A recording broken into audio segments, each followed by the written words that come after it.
Coba cek lagi sertifikat kalian semua. Jangan-jangan tanahnya sudah menjadi milik orang lain. Biasanya ini menyerang orang-orang yang tidak atau kurang berpendidikan.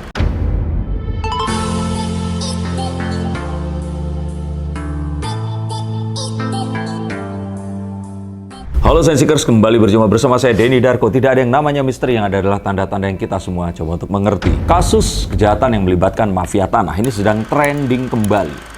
Karena ditangkapnya 4 oknum pejabat BPN di Jakarta dan Bekasi, diikuti penangkapan Kepala BPN Palembang, Norman Subono, dan terus kemudian diadakannya penggeledahan di kantor ATR BPN Jakarta Selatan.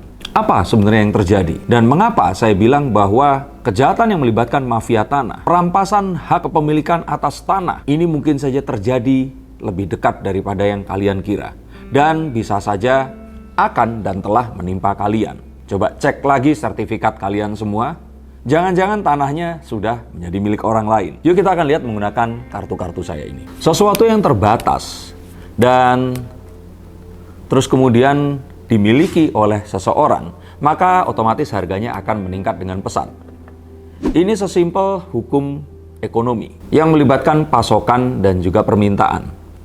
Maka tanah yang memang nggak bisa bertambah jumlahnya, jika kita menguasai tanah, maka harganya sudah pasti akan meningkat. Tapi sayangnya banyak orang-orang yang memang mencari celah, melakukan kejahatan, merampas, memalsukan dokumen, dan juga mengambil hak orang lain dengan cara yang tidak terpuji. Disebut tidak terpuji adalah karena kalau cara ini menimpa mereka, mereka pun juga pasti tidak terima. Kita akan lihat, dan kartu pertama menunjukkan bahwa ini adalah satu kejahatan yang sudah ada dari dulu, terorganisir, terdiri dari orang-orang yang memang menguasai ekosistem tertentu.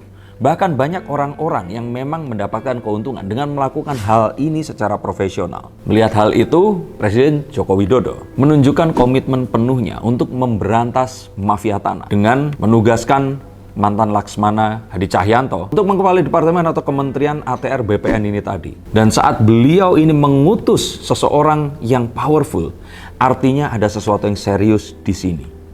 Maka sekali lagi saya ingatkan, hati-hati dan coba urus. Tanah yang kalian kira kalian miliki bisa jadi sekarang sudah berpindah tangan tanpa kalian sadari. Dan oknum-oknum tidak bertanggung jawab itu bisa jadi ada di belakang aksi mereka ini tadi. Maka sambil didengarkan, sambil diingat-ingat punya tanah di mana aja, dan suratnya yakin kalian sudah pegang. Kasus ini sebenarnya ada di mana-mana, tapi sayangnya memang akhirnya diangkat setelah terjadinya sebuah kasus yang mungkin melibatkan public figure atau orang penting. Kita kembali nggak usah jauh, 1 tahun yang lalu, saat Wakil Menteri Kementerian Luar Negeri, yaitu Dino Patijalal, ibunya ini ternyata menjadi salah satu korban dari mafia tanah. Dan 4 asetnya ini dipindah tangankan tanpa diketahui oleh mereka. Kasusnya akhirnya selesai dan memicu penyelidikan di banyak pihak. Dan baru saja ini terjadi kasus yang melibatkan Nirina Zubir. Dan ternyata pemerintah tidak berhenti di situ. Semua digali.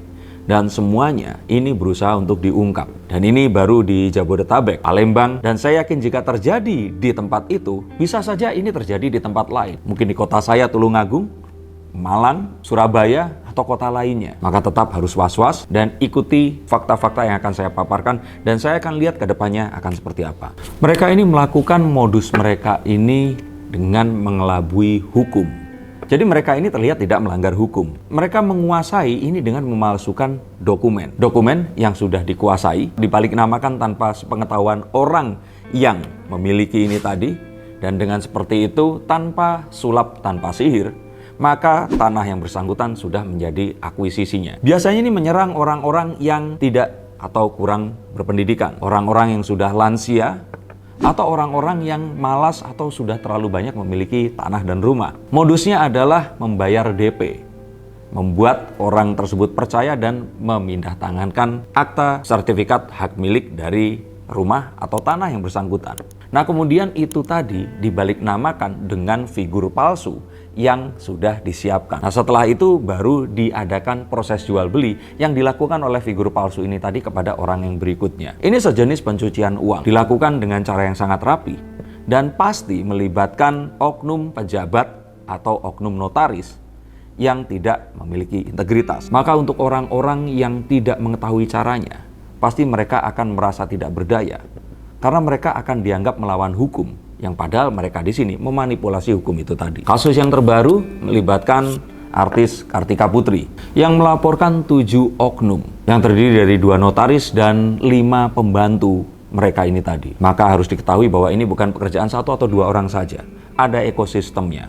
Ada orang-orang yang memang bekerja melakukan ini. Orang-orang itu siapa saja dan kira-kira mereka ini berprofesi apa? Coba kita akan lihat dan coba kita akan jelaskan. Biasanya ini semua terjadi dimulai dari seorang broker.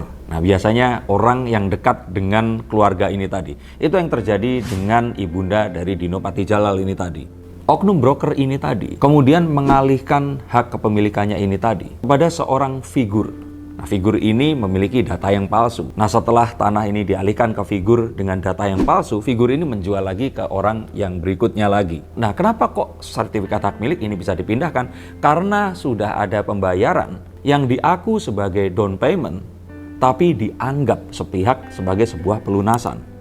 Jadi, kalau tidak salah, tanah yang nilainya 19M dibayarkan DP sebanyak 4 miliar dan terus kemudian dijual ke pihak yang berikutnya lagi setelah sertifikat ini tadi dipegang dan dipalsukan kepemilikannya. Ini bukan sesuatu yang sulit, tapi tentu saja kalau kita tidak mengerti, maka kita akan jadi korbannya.